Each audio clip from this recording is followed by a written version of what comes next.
Hi, everyone. We are here today with Michael Czyzniejewski, and we are reading. He's going to read from The Amnesiac, In the Maze, and maybe a couple of other stories. Who knows? We'll see. But Michael Czyzniejewski is the author of 3 previous collections of stories.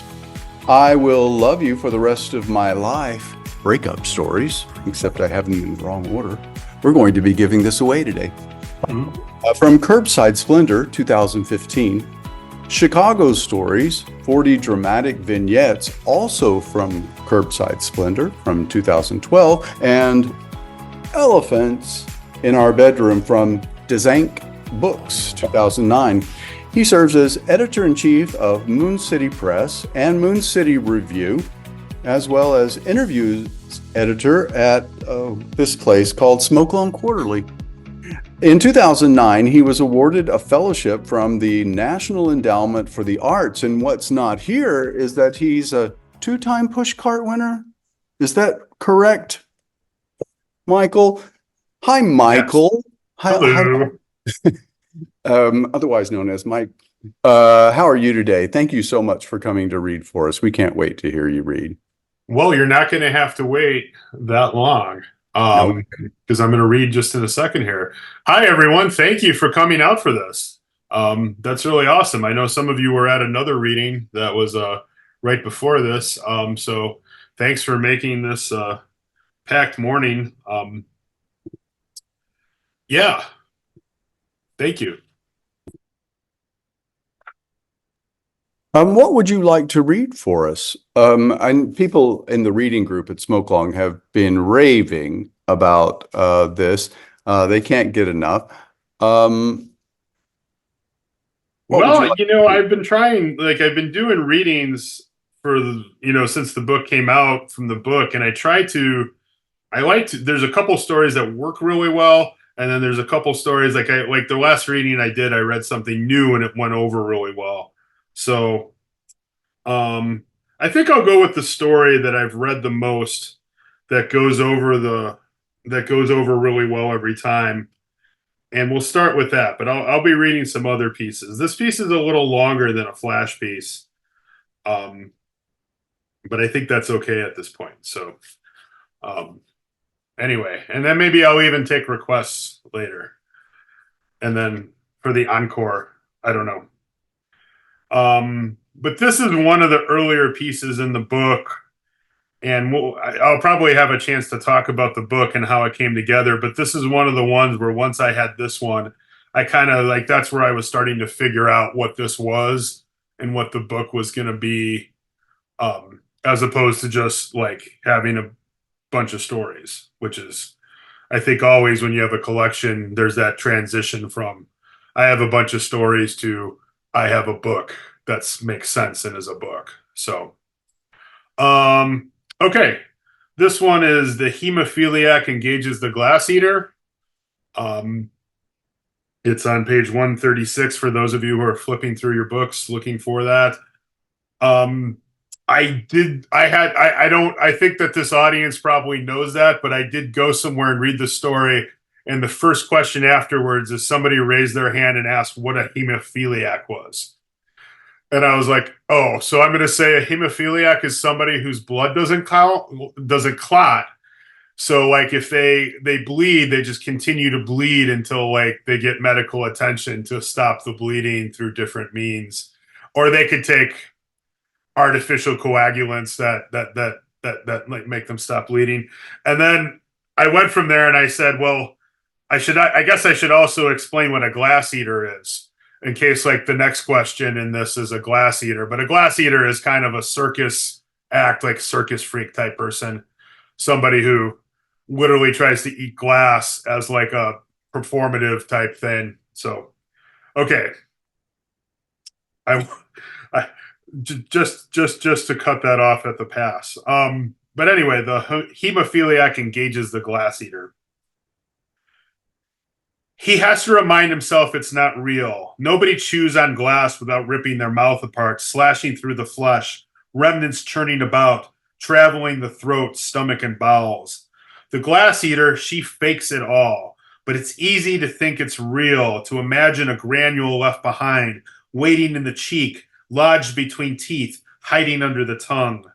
A single kiss could prove catastrophic, the manifestation of his nightmares.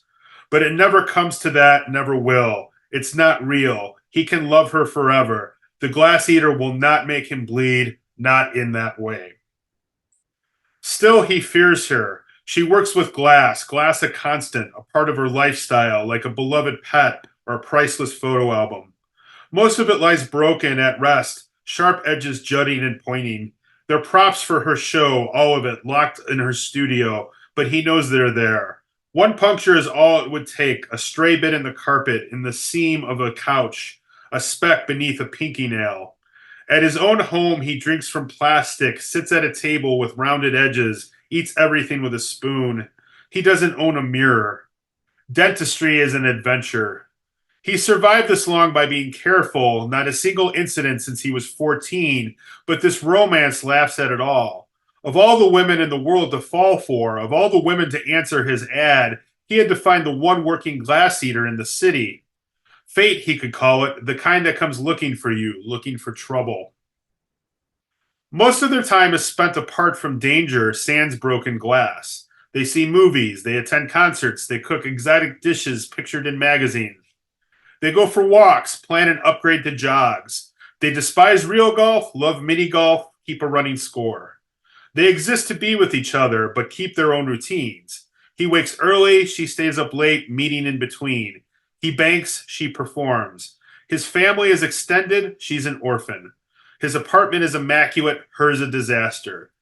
He cleans her messes, she encourages chaos.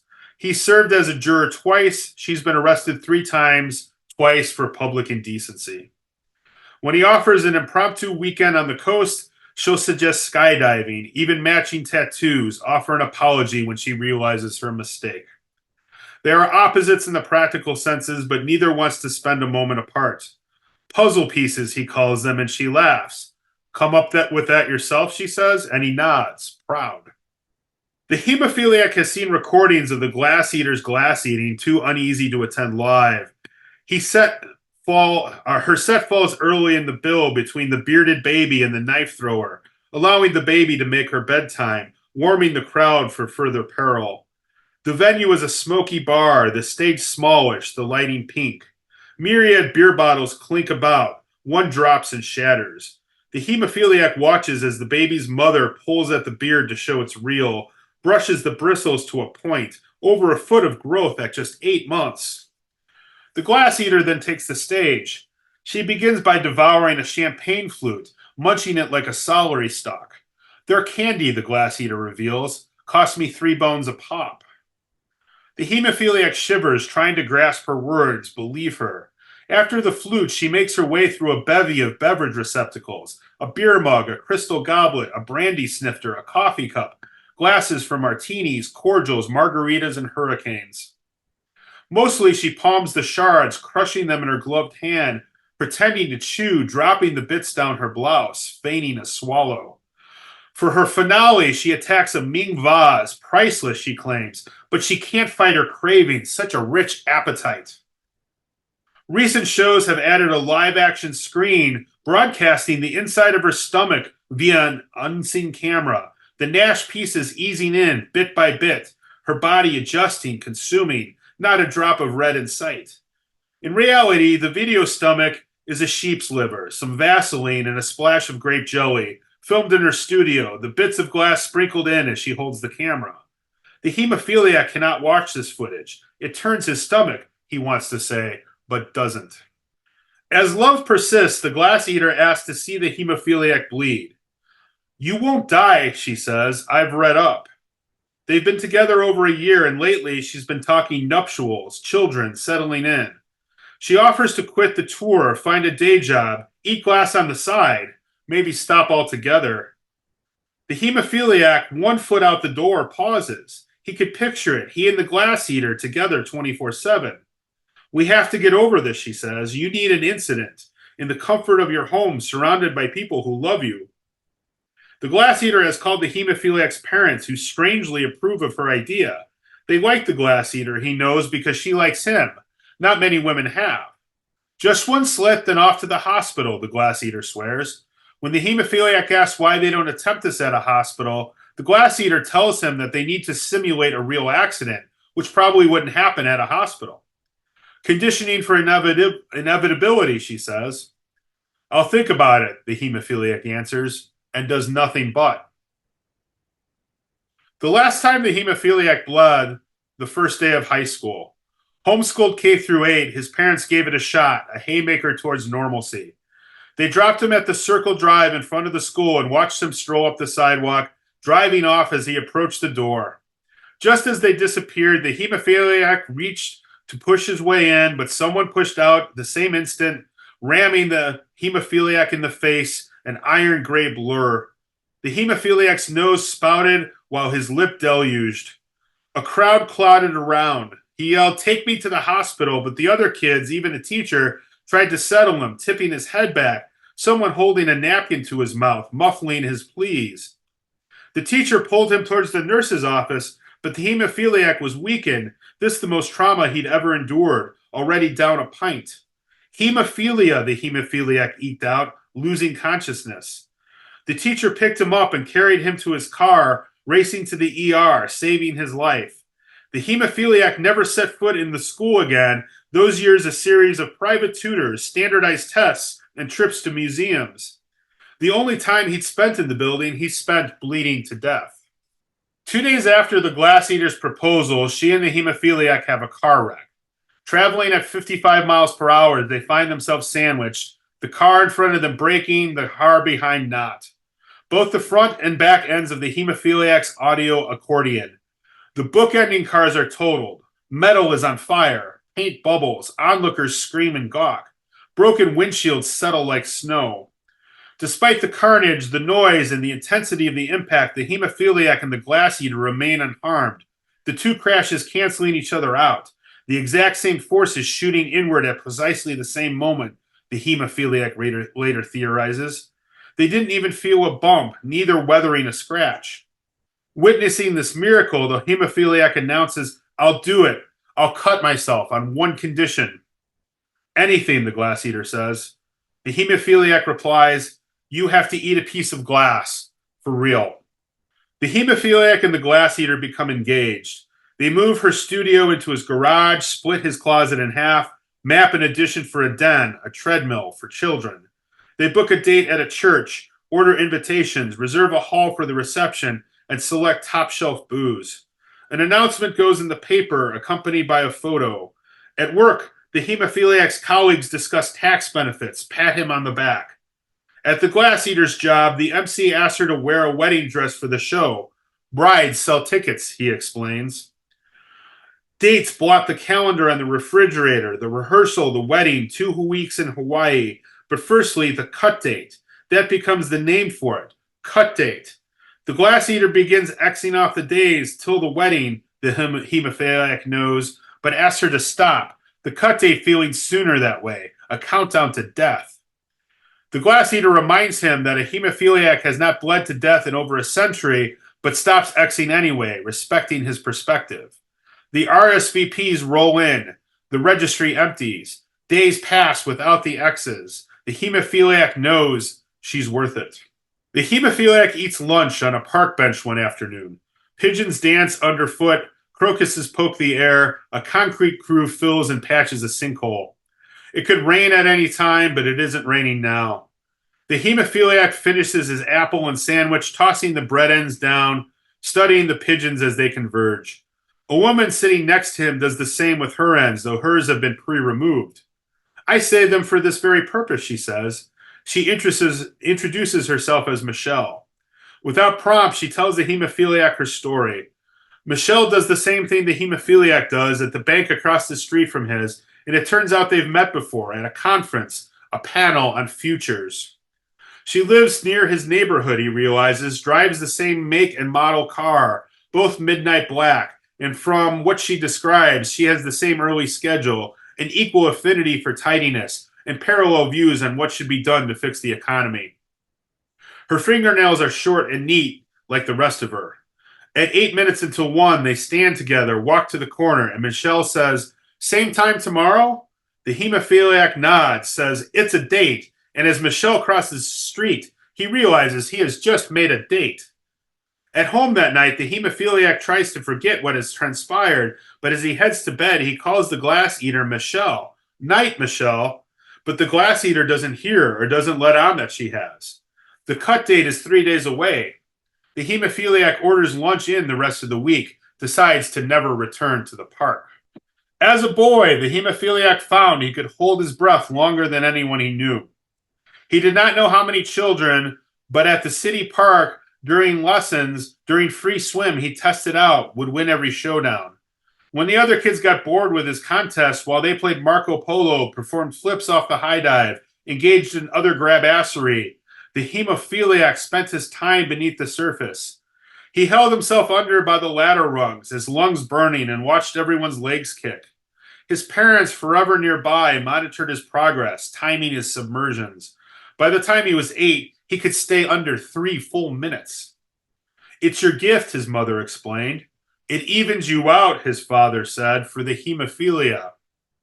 The hemophiliac believed this the rest of his life. In this sort of karma, a barter, something good for something bad. He lived the rest of his life waiting, however, to see how his breath-holding skill would benefit him, how in the end it would give back what the other had taken away. Cut day arrives. The hemophiliac's father stands in the kitchen wearing his coat, tapping his hand against the refrigerator. The hemophiliac's mother holds fresh compresses in one hand, a rosary in the other. She wears a new royal blue dress and has been to the parlor. The car runs in the driveway. Newspaper lines a path to the door, and his living room furniture, eggshell, is shoved to the opposing wall. The glass eater carries the hemophiliac's insurance card in her wallet. The glass eater herself remains uncovered. The hemophiliac pours 2 glasses of champagne into real flutes, framing the day as a celebration, a dedication of himself to the glass eater and vice versa. The glass eater's eyes well as she sips. The couple embraces. The glass eater produces a china plate holding the tiniest of shards, a sliver of green, sharp only on one end. It's enough to cut, yet inconsequential overall, limiting digestive damage. The glass eater calls this tiny piece of glass a symbol of their commitment, superior to any ring, to any vows. The hemophiliac's mother sobs, fingering her beads. Her father unzips his jacket, checks his watch. The glass eater lifts the emerald sliver, holds it to the fleshy tip of the hemophiliac's ring finger, dots an incision. The hemophiliac does not flinch. A red bead appears, grows steadily, a meniscus threatening to topple. The glass eater drops the glass back onto the plate, and the hemophiliac is careful to grasp the dull edges, holds the shard up between their faces. The glass eater leans forward, closes her eyes, offers her tongue. The hemophiliac presses the piece into the pink center, tells her to swallow quickly. She obliges. The hemophiliac accepts a bandage from his mother, holds his bleeding finger above his head. The glass eater opens her eyes and smiles, leads the parents into the car, the hemophiliac trailing behind. No one is left to see the hemophiliac produce the glass shard from his palm. No one saw him switch in the candy double, a piece from a fake flute. The hemophiliac drops the real glass into the sink and washes it down the drain. Only he hears the faint scrape it makes against the stainless steel, trailed by droplets of his own worst fears. That's good.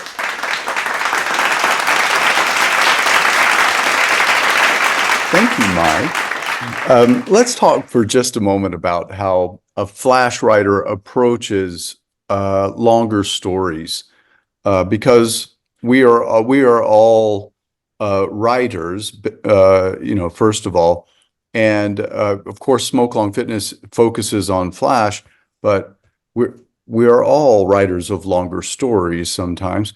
But how do you approach a longer story coming from the background of such a strong background in flash? Well, that's a good question, one that I always ask. I think a lot of it is, the Flash world has evolved in so many ways because, I think what's going on now, that we didn't see before is there's so many journals with those like cutoffs and those word counts. So kind of like if you want to be in the Flash world, you have to plan ahead. Like it's not really accidental that you write a 50-word story or a 100-word story or a 6-sentence story that's under 400 words long. Okay, those are very specific things that you have to kind of go in and think. So really like when I'm writing now, I mean, and trying, because I'm working on a Flash collection, so you have to keep those things in mind. If like you're going to write a Flash collection and you're writing and trying to finish that collection, you can't write a 7,000 word story, or that story is not going to be in that book, or so you get really deliberate with what your intentions are. I think before all this, when I was just really writing to write whatever happened, which is probably what happened kind of in like maybe the 2000s and the early 2000 teens, is like I wasn't really specifically, because a lot of my books, like this one, the one before, the breakup story book, those are books that are mixed between flash fiction and like longer stories, where I wasn't really like, oh well, I want to write a flash collection or I want to write a longer story collection, because the Chicago book was a book of micro, so those were very intentionally like 1 pages long. But then I was just kind of writing for a while. I think what dictates things now is you kind of get out and you're either going to make that word count or you're not, like pretty soon into a writing project. Like if you're writing and you're free writing and you're getting your idea down on paper or on your computer, and you're just through the introduction and like kind of exposition of your story and you're at like 700 words, then you're probably not going to write a flash fiction piece. Okay. But if I'm through that like kind of introductory part of that flash fiction story and I'm at like 200, 250 words, I'm like, okay, I think this might work. I think I know what this story is. I think I have it down on the page. I think I could do this. Like I'm seeing the arc is there. It's kind of like pacing, like people that run like the mile and try to run the 4-minute mile. Like if you're at like 57 seconds after the first lap around the track, you're in pretty good shape. But if you're at like 2 minutes and 19 seconds, you're probably not going to run that 4-minute mile. Okay. You need to pace yourself there. So you kind of set that word limit. So when I'm writing a piece that I think is flash, what I like do is like, if I'm not at a certain point, I either have to go back and start over and trim things down and rewrite, or maybe that's not going to be a flash fiction piece. Yeah, some people are saying that's a great way to think about it. How much, though, happens in the editing process when you are going back to think about shaping a story? I mean, I think it's about rhythm. Like I can get into a rhythm. Like I wrote a story last week where I wrote a draft of it, like, or at least a draft of the first part of it. And it was really like, it was one of those stories where I was just into the story and I looked and it was like at 780 words. Mm. And I'm like, okay, well, is this just a longer story that I'm going to save for later? Or is this a story that I could redo? So instead of trying to revise it, I scrapped it and started a new file with the same idea, but I like got the momentum and the rhythm going, and I achieved the same things in the second draft in like 180 words that I had in 780 on the first try. Okay, so that was like, so sometimes it's not really about revising and like, well, what can I cut? Because a lot of those of you who write flash, and I think that's everybody here, that revising and cutting words and like getting rid of things is a big part of it. But sometimes it's just like, no, this was a false start. I need to do this again and start over, which is why I think a lot of us love flash fiction, because you can't do that. Well, you can do it with a novel. And I hear about that. I see that on social media all the time. Like, I wrote 18,000 words of my novel this weekend and I kept 400 words of it. Like, you see that all the time. I really don't want to do that. So I have 18,000 words of a couple novels somewhere, and I didn't start them over. But yeah, I think with a flash fiction piece, you can write 700 words in like 20 minutes and decide that's not working and start over. And it's not like you've, sacrificed a large chunk of your life. You like to do that, which is, again, I think that's the part of a lot of our flash fiction, you know, superhero slash supervillains origin stories is like, you know, I don't really want to write really that much longer, and I have so much, and I want to complete something today and get this idea down. So that's why I write flash fiction. Maybe. Yeah. Okay. Well, right now we are going to give away two of his other books because we love Michael Czyzniejewski, and yeah, we love Mike, and so we're going to give away two of his other books. Mike, give me a number between 1 and 30. 22. 22. 1, 2, 3, 4, 5, 6, 7, 8, 9, no. Now, if you don't win the book, please just go buy it. All right, so that's fine. We were all on the same page about that. So, Sarah Hills, do you have either of these books? I don't know. Oh, Which one do you want? Surprise me. All right, very good. Thank All you. right, so yeah, Thank you. and Michael, give me another number. Between 1 and 30. okay. Pi. You did say 5, right? No, I said pi, but let's go with Oh, pi. pi. I thought I didn't really understand that number, but it must have been 5. No, okay, so pi, that is 2.3174 now. 3.14. Yeah, exactly. So yeah, let's see. I'm looking for pi now. Is patience?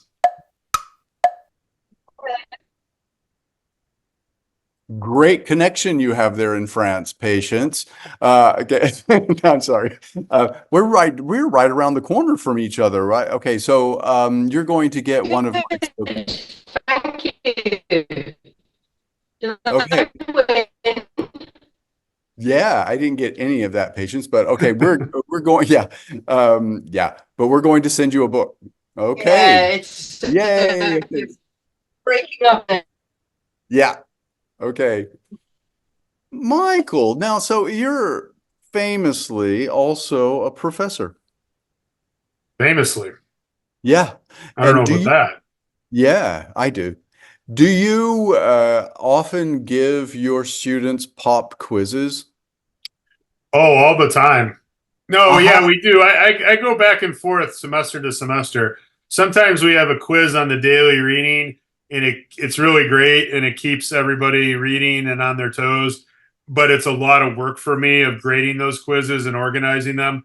So, like this semester, I didn't do it Okay. because last semester it kind of killed me with organizing and keeping track of all these pieces of paper and all these quiz answers and Okay. tracking But people you down. do- So I kind of go every other semester. But yeah, that's a long answer to yes. You do love a pop quiz, I bet. I love it so much.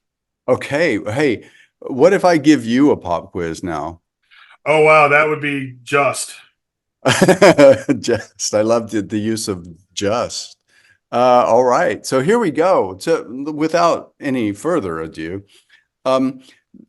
this first section is fill in the gap. The second section is multiple choice, and then you'll have a bonus question. In case you got some of the questions wrong, you can get some extra points there at the end. Okay, you ready? Fill in the gap.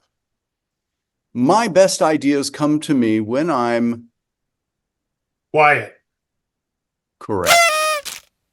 My perfect writing day would be Every day. correct. 3 journals we should all be sending our work to are Smoke on Quarterly. correct. Moon City Review. Correct. Oh, those are the 2 Homer journals. Mhm. I'll say Pithead Chapel because Yeah, because we my love Kim. wife and my good buddy Kim both edit for that, Right. as well as other people do too. I know everybody who edits there. So yeah, I'll say those three. Okay. Correct. I would be rich if I had $1 every time. I spoke. I talk too much. It's hard to say correct to that because that sounds like I'm being like being offensive. You do. I don't know if that's correct, Mike. I'm not sure. I'm gonna have to take off a point for that one. My favorite short story is A good man is hard to find. correct. Wow, you're really doing well on this. Every story needs Surprise. yeah, that is correct, but I would say an otter.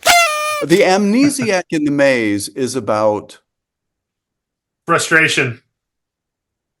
oh yeah. Okay. Correct. All right, this next you did very well on that one. You just I only just missed took off one. Damn it. Yeah, you just missed one. So I always got 100 on pop quizzes, and so if I missed one, I was really angry with myself. But don't feel that way. Multiple choice. These are all about your writing habits. Oh no. Please, yes, I'm sorry. Please choose A or B. Okay, so where do you write? A quiet room at home, or B, a loud coffee shop? Quiet room at home. Or Correct. somewhere. Yeah, correct. When do you write? Every day or when the feeling hits you? One feeling hits me, B. It's the wrong answer, but yeah, that's the true answer. What? Wait a minute. How can it be the wrong answer? Oh, you mean morally? It's the Yeah, wrong. morally it's wrong. I should write every day, but I don't. Okay. You do you. Correct. How do you read? Ebook or paper? Paper. Okay, that is really, really incorrect. Come on now. All right. So now, when do you think we'll all be going to ebooks? It's depressing thought, isn't it? I think it was 1995 was the day everybody said. Then it was Exactly. 2007, and then it was. Yeah. I think we'll be dead before that happens, but it will happen. Okay, that's a nice thought. Thank you, Mike. Correct. How do you write? Scribble on napkins or B, fancy journal? Oh wow, I need a third option there because I don't hand. It'd probably be. Oh, fancy you're journal.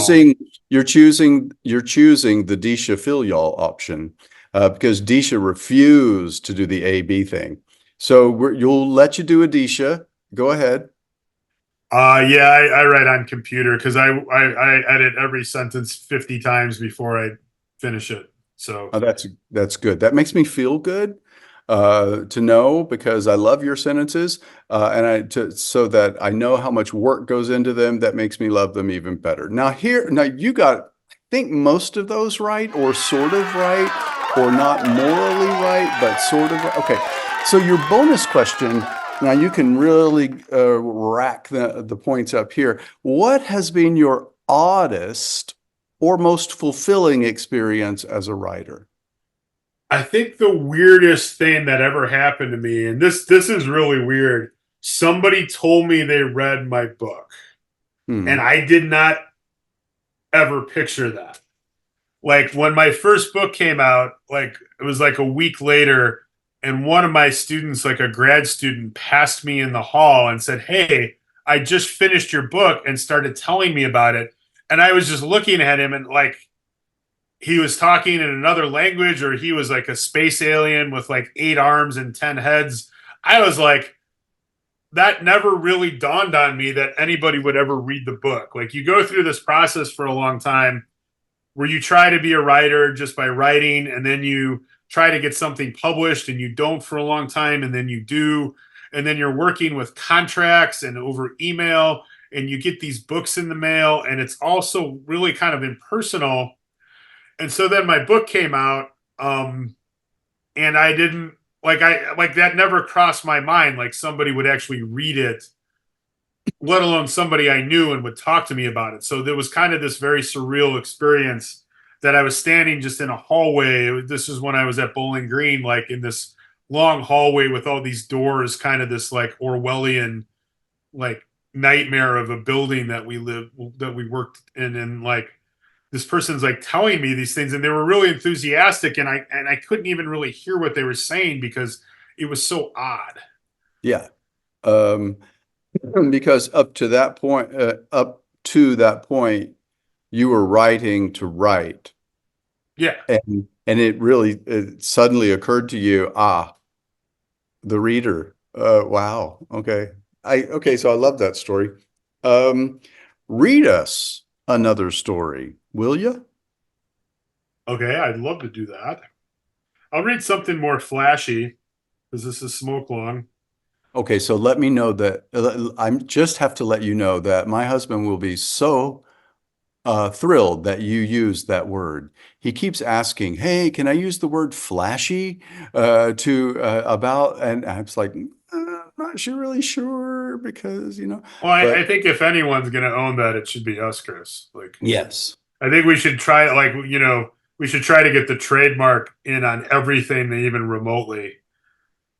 like Like, just like as a logo, we're flashy, yeah, or like or just flashy, flat, the flash dancers. I don't know, flashopotamus. Like everything that can possibly like come across. Like we should just get that trademark. So then, like when somebody comes to use it for their movie or their like website, like they have to come to like Chris and right. buy the rights for $1 million from him. Right. And my husband, who's listening in the other room, is probably writing that idea right now down because he thinks we're serious. No, I think it is. Like, what was that?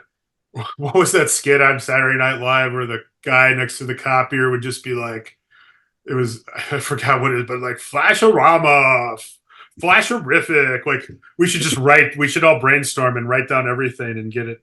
Okay. That's not what you asked me to do. And this is the story that's probably the most different from everything in the book, but it's probably just about my favorite in a lot of ways. But it's the most fun to read for sure, although it scares people sometimes. It's called The Vegetarian Eats the Vegan, 5 scenarios. 1, the expected. The vegetarian and the vegan are forced into isolation and starving. Maybe it's a plane crash in the Andes, a shipwreck on a deserted island, a desert crossing gone awry. When supplies run out, one of them has got to eat the other, and by process of elimination, or perhaps common sense, it's going to be the vegetarian who eats the vegan. Faced with this situation of starving to death versus eating someone who's going to die anyway, the average vegetarian will bend. This conclusion is based on the same reasoning by which they, vegetarians, allow themselves to consume milk, cheese, and eggs, vegans making no such concessions. The vegan's conviction, so impressive, will lead to the ultimate sacrifice, as well as a healthy, lean meal for their friend, a friend who has committed but partially to the cause. 2, the vegetarian accidentally eats the vegan. A multitude of ways exist in which someone can eat someone else without knowing that they're eating someone else. Neither vegetarians nor vegans are excluded from these someones. There are more mythic accidents, the vegan falling into a meatless sausage vat, unbeknownst to anyone, a la Sinclair, though this scenario has been mostly eradicated by today's FDA standards. Perhaps a small part of the vegan, such as a fingernail or in extreme cases an entire finger, falls onto a vegetarian's plate, perhaps at a restaurant or a cookout. The vegetarian none the wiser, the vegan consumed in that way. Cases also exist when people in proximity to the vegetarian are willfully eating the vegan, and small bits of the vegan may end up in the vegetarian's mouth, perhaps through sloppy eating, a sneeze, even a kiss, remnants of the vegan in the eater's teeth pre-engagement. While none of these cases are common, they do occur, and more often than one might think. Footnote. It has been undecided if a blood transfusion, vegan blood into vegetarian veg, counts. Organ transplants fall under this category of certainty, though donation of a hair of a vegan to a wig worn by a vegetarian has been ruled out. It surely does not count, even in the case of hair plug or transplant. End of footnote. 3, the vegan asks to be eaten and the vegetarian obliges. Perhaps the vegan has an odd cannibalism fetish, places an ad on Craigslist, and the vegetarian answers. Nobody can explain why a vegetarian of all people would be the ones who respond to this ad, but it's possible, more so in Germany than other places for some reason, and therefore on this list. 4. Forced eating. Unlike scenario number 2, where the vegetarian is unaware of the consumption of the vegan, this possibility describes instances where the vegetarian eats the vegan, though is well aware. Perhaps the vegetarian is kidnapped, his or her mouth held open by wires, the kidnapper force-feeding the vegan to the vegetarian as he or she struggles. Perhaps part of the vegan are cooked into the vegetarian's food by someone who just wants to see a vegetarian eat a vegan, the word vegan openly used in conversation pertaining to the recipe and preparation. Maybe the vegetarian has been hypnotized, the mesmerizer bent on a vegetarian eating the vegan. Someone could shoot a vegan into the vegetarian's mouth with a straw or slingshot. The vegan could insert his or her flesh into the vegetarian's mouth while the vegetarian is yawning. Tiny bits of the vegan could be stashed in the vegetarian's toothpaste, mouthwash, or bottle of cold medicine. Though rare, these are the most likely sub-possibilities falling under this scenario, and future editions of this list may include sub-possibilities to the sub-possibilities, and of course future lists, sub-possibilities to the sub-possibilities of the original sub-possibilities, and so on. 5. The vegan is buried in a field where crops are grown, and the vegetarian eats the crops. Long has this been fiercely debated, whether or not this scenario should count, but since all avenues are being explored, it has to be listed, if for no other reason than to let everyone know that it's been considered. The newer, more progressive generation of scholars on the subject has made strong arguments for it belonging on the list, fending off the stubbornness of their traditionalist counterparts, their squabbles dubbing the scenario the crop paradox. While the proverbial man on the street is not willing to concede such an idea, that attitude continues to shift every day. It's the circle of life, after all, and isn't that, when it comes down to it, what we're all really talking about here? Yeah. And that's Lovely. In so many ways. Yeah. I saw a couple of people wince a couple of times. I imagine those are the vegans in the group. Yeah. I know. Sarah, this is not personal. No. I hope you enjoy my book. Oh, well, she won't be getting this one. I think she has this one, maybe. I'm not sure, but yeah. Whichever one. I'm okay. Glad she's still in the feed. Okay. All right. Thank you so much, Michael Czyzniejewski. Let's open up the floor to some questions. And I'll ask the first one because I forgot to prepare you all that we would have a Q&A. So I will ask the first question. This book is described as absurdism, and of course, in the reading group at Smoke Long Fitness, we talked about absurdism to prepare us to read it. In your mind, tell us what absurdism is, because people get from very, very general descriptions of what absurdism is to very specific. So in your mind, what is absurdism?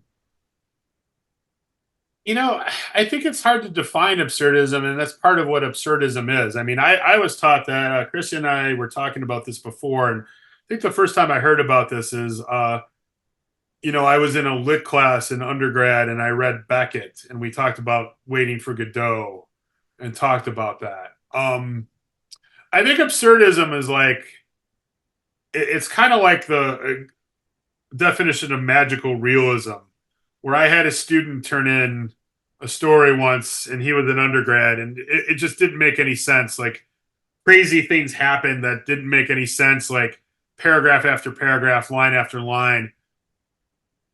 And so then I talked to him about it. I met with him, and he was like, yeah, I wanted to write this because I know you like magical realism. And I'm like, oh, why do you think this is magical realism? And I'm like, and he's like, oh, well, it is because that's what I wanted it to be. And I'm like, well, what do you think magical realism is? he's like, oh, just a bunch of crazy shit happens all the time. And I'm like, no, that's not what that. There's kind of, and I think absurdism kind of falls under that same umbrella where it's kind of a world that exists without rules, but then there are rules to the no rules. Like things don't exactly happen. Like in this story, like this isn't like a conversation that would happen in the real world with anybody taking it seriously. But then there still are rules and parameters that fall around this conversation. Like the people having this discussion and the people that are listening to this discussion or reading this study or whatever, they live in a world where this is acceptable and okay, and they're not really blinking, but like it still follows their own like set of rules of this like weird academic survey or whatever's going on here. So I think like, yeah, anything can happen, but it also has to fall under the parameters of the world and a certain set of rules, even if it's not our certain set of rules. So I think that's more of what absurdity is. Okay. It's like, yeah. And I think that holds true for all of our writing. You know, as soon as the rules that we create in the piece start to fall apart, then the reader is confused by that, and that's the thing that makes a reader stop and wonder what's going on here. yeah, I talked about fantasy, and like we talk about that with my students who write a lot of fantasy.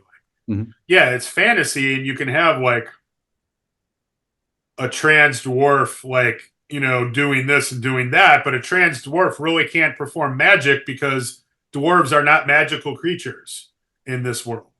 So like, you know, you think in a world where like, you know, there's unicorns and, you know, elves and orcs and things like that, like, you know, there are no rules, but there are. You know, as soon as you break one of those like real big fantasy rules, everyone's all over it. Like there was a story about a dragon, and there was something about like, well, there's no way this dragon would appear in this part of the world because dragons like this, flying dragons that look like this, only appear in this part of the world. What are you, out of your mind? And there was a long discussion where I'm like, what? But yeah, so like even in absurdity, like when you're doing that, there's a different world, but then there's still rules within that world. Like Waiting for Godot.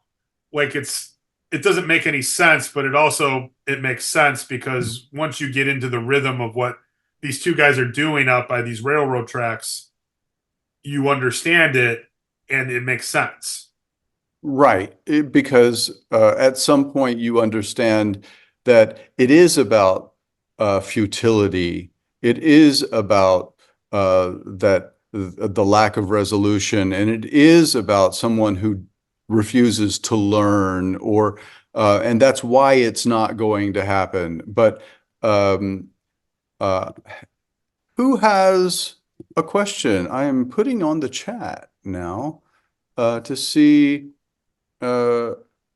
Amy says this, so this is basically 90% of conversations with her team. Okay. All right. Who has a question? Oh, I do. Well, is Susan Fuchsman, are you saying you have a question?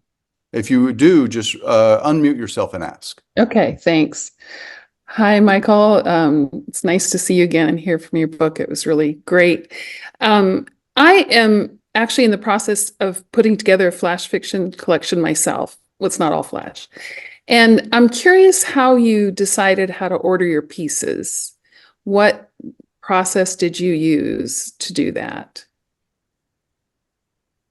That's the hardest thing about putting a book together, I think. I mean, I'm finalizing my next book to try to get it published, and that's what I'm working more than anything on. The first book I ever did, the Elephants book that one of you is going to get, I had no idea how to order the book whatsoever. And the first draft that I sent to the publisher, and this is literally the dumbest idea in the history of ideas. I ordered the stories by the age of the narrator. So like the first stories were the stories that were kind of about kids, and then the last stories. And the publisher read it, and he says he picked up on it about halfway through, and he says, whatever we do, that's not going to be the way that we order this book. And I'm like, yeah, because I've never read a book like, it's like why not just alphabetize them by the character's first name? Like, why not do that? Well, here's the story about Aaron, then we'll go to Adam, then we'll go to like, Babette, and then like, no, that made no sense. So that don't do that. I think it's even when you're trying to get your story published or your collection published, you got to put your good work first. Like if you're not putting your best foot forward, because I mean, for Moon City Press, we have a contest, okay, and we read, a couple hundred books every year for that contest, and I think most of you know this, but I think some of you might be surprised. We don't read all of the books all the way through. If we're into the third story and nothing's good, even the second story, first two stories aren't good, we're not going on. Like there's a lot of books there, especially when we've already read collections earlier in our judging that are like, oh wow, this one's already really good, this one might win. And then you come across one that has one or two bad stories to start it. It's like, no, this isn't going to win. I don't care if the best stories in the history of the world are at the end of this book. This one's not going to win. So, yeah, I see Francine notes that that's how readers read books. So even like I've been working with a couple friends on trying to order this new collection up, and they're both like, no, you have to put all your best stories first, like your best story, and literally just tier them that way. Because then when somebody's reading your book, you could always later, after the book's accepted and you signed a contract, work with the publisher and the editors on like rearranging things. Okay. But yeah, I think it's just like a sprint. Like you give them your best story, then give them your next best story, then your next best story. Because, That's really helpful.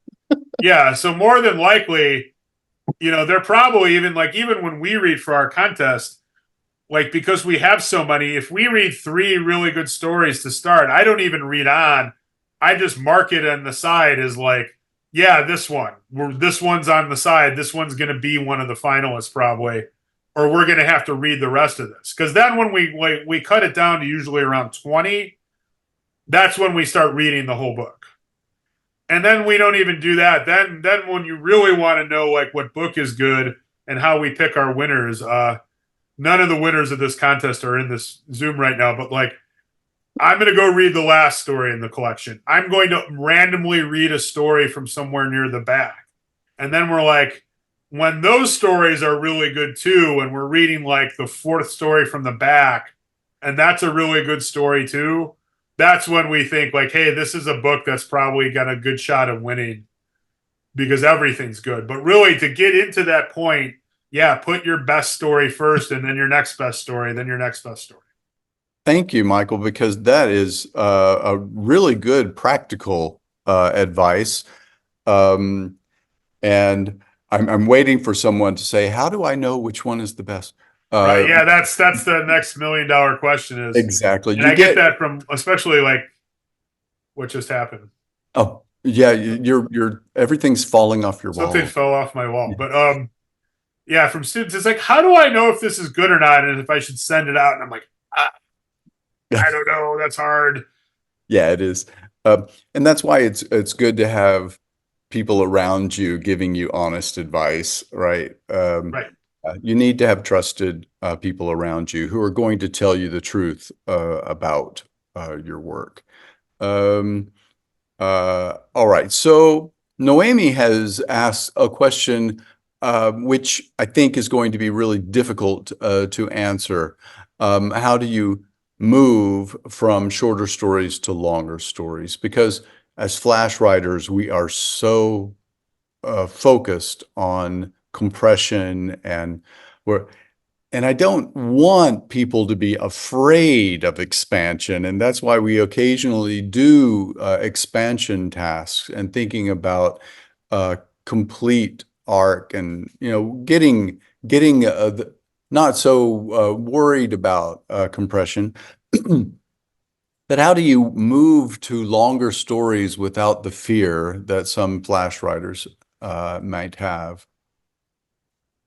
Well, I think it goes back to what I was saying. I think you shouldn't be afraid to write a longer story. I mean, I think if you're a flash writer, like there's no loyalty oath that you take with Smoke Long Quarterly or any of us that say like if you write a longer story, you're out of the inner circle. I mean, it depends. I mean, a lot of the times I there write. is, but we do sign something in blood. Do you all have like pokes on your fingers with band-aids or something that I don't know about? Like these We blood don't. oaths that you've put Yeah, up to your cameras. actually, we Like, shouldn't really you know, talk about it. Yeah, we shouldn't really talk about it, but go ahead. But yeah, part of that is that, but part of it's also like I'm very honestly like trying to write things for certain like calls for submissions. Like there's a call for a submission for 500 word stories out there that I'm looking at. I think there's one for Francine for Brilliant Flash Fiction that's coming up that like, you know, that's written down like on my computer somewhere. And it's like, you know, either I'm going to write a story of that length and turn that in, or I'm not going to turn in and have a shot to be in that, whatever she's doing. Francine, you're looking at me like I'm making something up. Isn't there a Brilliant Flash Fiction 500 word deadline? No.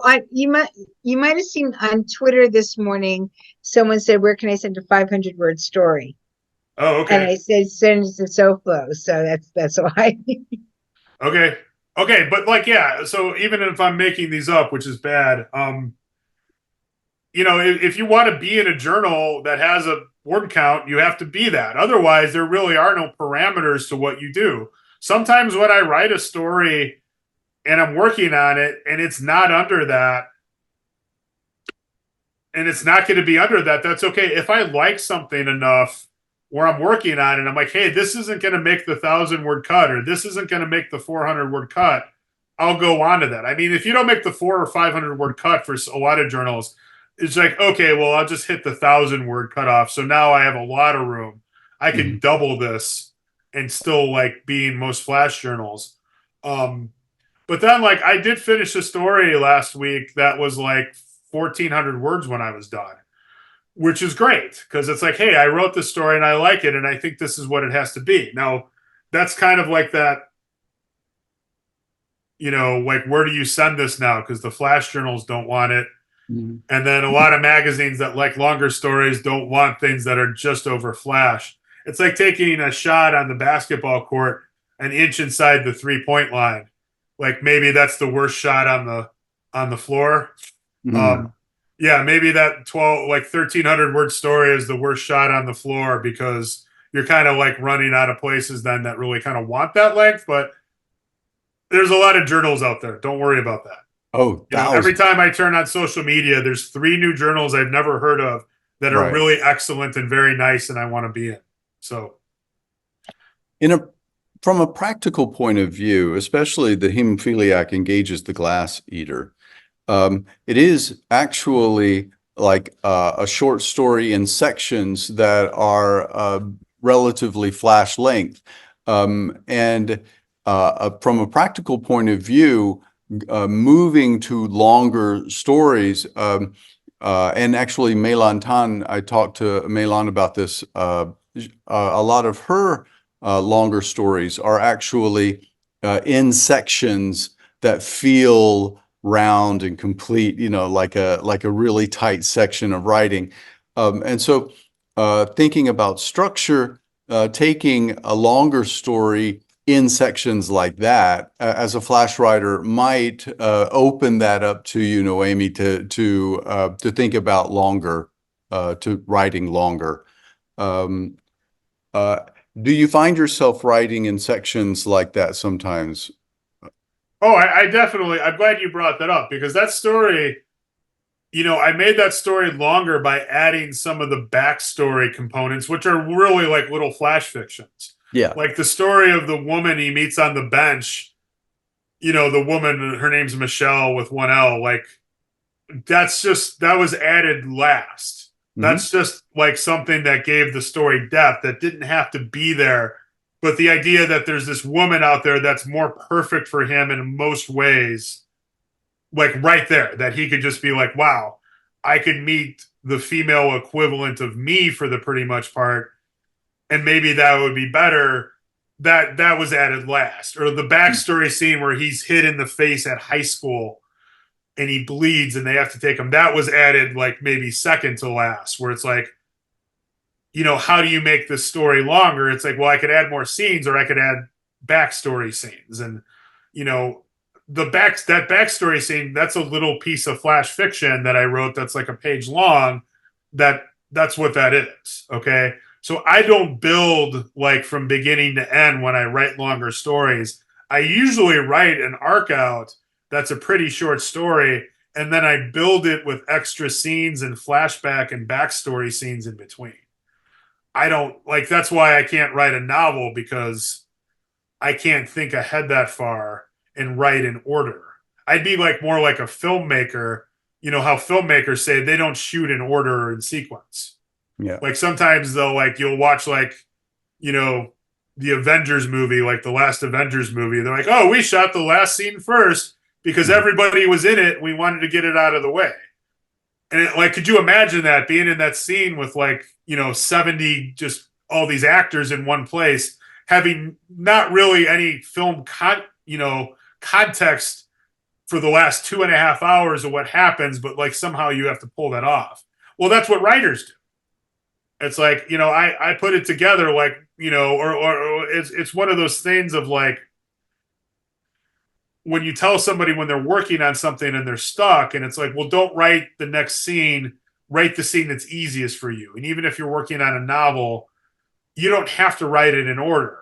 Like if you need to write the climax because that's what you originally thought of, write the climax, write page 209 if you have to first. That's fine. Nobody's going to tell you not to do that, because no one's going to know when the product is finished and polished and revised. Exactly. And people are reacting to this in the chat very positively. And I think that is freeing, that you don't have to sit down and miraculously write from, I think we all know that. But yeah, writing longer work. And of course, somebody was saying they would read a fractured out of sequence novel, no worries. And so we're looking forward to that, Michael Czyzniejewski. I'm going to. I mean, there's books written like that, like Otello Covino's book. Isn't that just a series of flashes? I mean, that's what The House on Mango Street is. Yeah. It's a little novella in flash. Yeah. And I haven't read this, and I feel bad, but like Tony Doerr or Anthony Doerr's book, All the Light We Cannot See. I was just about to mention that. Yeah, that's it. And Tony was my roommate in grad school, and like he loved Calvino. Like he read, on a winter's night. I mean, he read that book over and over again. So when he wrote that book, I was like, oh, well, that makes perfect sense. Yeah. I mean, do I know of any flash fiction that he's ever written and published? No, not at all. Like not even close. Certainly wrote a novel. He certainly wrote a novel in Flash. He did. He wrote a novel in Flash, so that won the Pulitzer Prize. So yeah, exactly. So each and every one of us will do this, I'm sure. And with that, we're going to have to wrap it up because we're over time, but this has been fascinating. Thank you so much for reading. And this book is out from Braddock Avenue Books. And yes, and there's one too. I got one. Yeah. You got one. A contributor, a copy. I don't know what you call it, an author copy. Is the book still discounted in the shop? It should be. I think that was the deal. I wonder. Well, it was discounted for the reading group, but it was. I think they just discounted it for anyone who would stop by. So I think it's still $13 in the shop. So thank you so much, Mike, for being here and reading for us today. And if no one else has another question, we will wrap it up. And don't forget, everyone, if you haven't sent in your entry for the Smoke Lawn Quarterly Award for Flash Fiction, we are reading that until April the 30th. We're reading for that competition. $2,500 is the grand prize. Our second place is $1,000. So because sometimes we were so like first, second, and we thought, oh my goodness, we need to give second place more money. because sometimes the second place story is just like we flipped a coin, just because in competitions you have to give a prize away. Right. I hope to read again this year for that. I hope to. We're going to be sending you some stories, like right at the end. You're going to help us choose from the long list. So That's awesome. That was a lot of fun last year, and the work was all good, and everybody could win. And if you have a second story, you should all send it to Moon City Review and be in our next issue. Erin's in that issue. Cool. She's going to be in that issue in 2025. So you should all send. Amy, you are too, right? And I think that's everybody, because Francine, you're in the last one, right?